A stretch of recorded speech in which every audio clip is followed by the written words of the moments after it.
jaunųjų maltiečių televizijos žiūrovai. Su jumis sveikinasi Iveta Ir Ieva. Neseniai įvyko Europos savanorių tarnybos mokymai, kurių metu ruošiamės priimti 2 savanorius iš užsienio, iš Ispanijos ir Makedonijos. Šių mokymų metu diskutavome, kaip padėti jiems įsilieti jaunųjų maltiečių būrį. Reportažas iš mokymų. Sveika, Žymante. Tai tave trukdo jaunųjų maltiečių televizija ir šiandien mes norėtume tavęs paklausti, tai kaip tau sekėsi dalyvauti IVS mokymuose? Manau, kad sekėsi puikiai. Ir kas tau labiausiai patiko? Labiausiai patiko tai, kad užpildžiau spragas apie IVS informacinės, kurių turėjau. Ir šiaip pabendravom smagiai, buvo labai smagus simuliacinis mokymas. Sveika, Ieva. Tai tave trukdo jaunųjų maltiečių televizija. Tai norėtume sužinoti, girdėjome, kad tai yra tavo pirmieji organizuoti IVS mokymai. Tai kaip tu jautiesi, kaip tavo pirmasis blynas? Jaučiuosi kaip iškepusi gerą pirmąjį blyną. Labai džiaugiuosi, man dabar labai palengvėjo ir turbūt bus geras man spyris toliau stengtis toje srityje ir daugiau daryti, nes savo įrodžiau, kad galiu. Tai labai džiaugiuosi tuo. O kaip patys dalyviai, ar buvo labai aktyvūs, ar tokie pasyvūs? Dalyviai iš tiesų, žinoma, visada priklauso, kaip su jais dirbi ir kaip viskas vyksta nuo programos, bet aš labai džiaugiuosi, nes jie man tikrai palengvino darbą. Tikrai, jie buvo aktyvūs ir jie buvo įsitraukę ir jie domėjosi ir norėjo būti čia su mumis šiandieną. Sveikas, Rimgudai. Tai tave trukdo jaunųjų maltiečių televizija.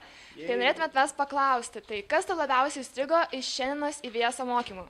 Tai man įstrigo labiausiai ta dalis, kai mes įsigilinome apie informaciją, apie jų jausmus, mūsų jausmus ir visą tasme man pasidarė viskas aiškiau, kaip viskas vyks tuos 10 mėnesių.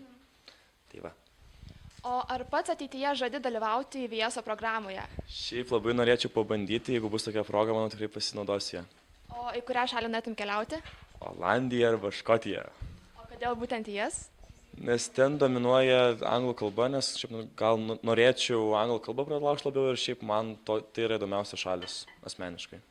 Tai va. Gerai, dėkui tau. Sveika, Aiste. Tai tave trukdo jaunųjų maltiečių televizija. Tai mes dabar norėtume paklausyti tavęs.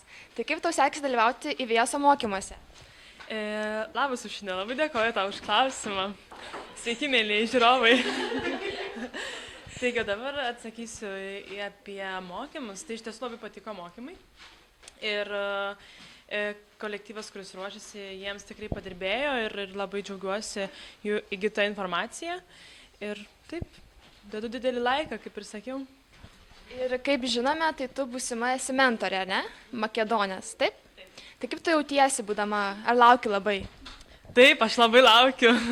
Ir taip, iš tiesų laukiu ir šiek tiek jaudinuosi, kad viskas būtų tvarko ir kad mano mentį, jeigu būtų galima tai vadinti, taip sakant, būtų patenkinta manimi ir mūsų, taip sakant, bendravimu ir žodžiu, kad viskas būtų šauniai. Dabar jau savanoriai yra atvykę ir turime trumpą reportažą su jais, kaip jiems sekasi Lietuvoje, kurie su mumis praleis 10 mėnesių. Žiūrime.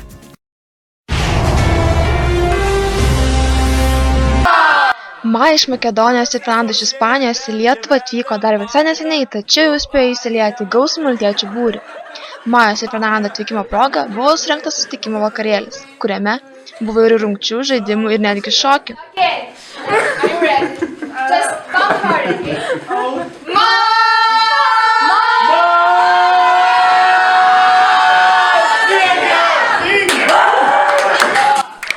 Jaukiame maltiečių būryje savo šokių judesius demonstravo visi savanoriai, tačiau ypatingo dėmesio susilaukė Makedonijos Majos bei savanorio Pauliaus šokis. So, hello everyone, and now we're gonna welcome our new members, so Fernanda and Maya. So, say how you feel here in Lithuania. This is your first week, so just tell short how do you feel, okay? Okay, labas everyone. I feel great. I like being here, I like the people, I like the traditional food, I like EVS, I like the project, I like Malta, they're very nice, and maybe Fernanda can tell any more about that. Okay, she said like almost the same I'm going to say. Yeah, it's fun to be in Lithuania. It's fun that the winter is not so cold as I thought, because she told me it was like, what, 42 degrees under zero? It was minus. Okay, and why did you choose Lithuania as a EVS project country? Well, first of all, because I haven't been in Lithuania never, so I wanted to know what the life is like here. And the second of all, the project really took my eye and left me breathless, because I really loved it. It was like a love at first sight about the project. So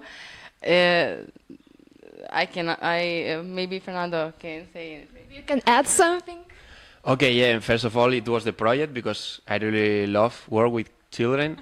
And second, it's my first time also in Lithuania, and I wanted a country totally different from Spain, so like the culture is almost the opposite, cold, warm, everything like that.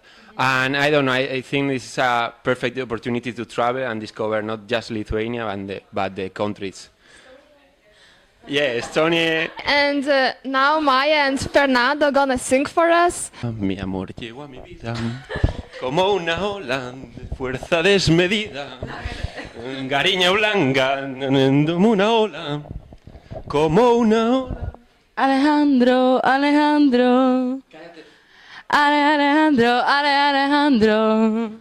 Don't call my name.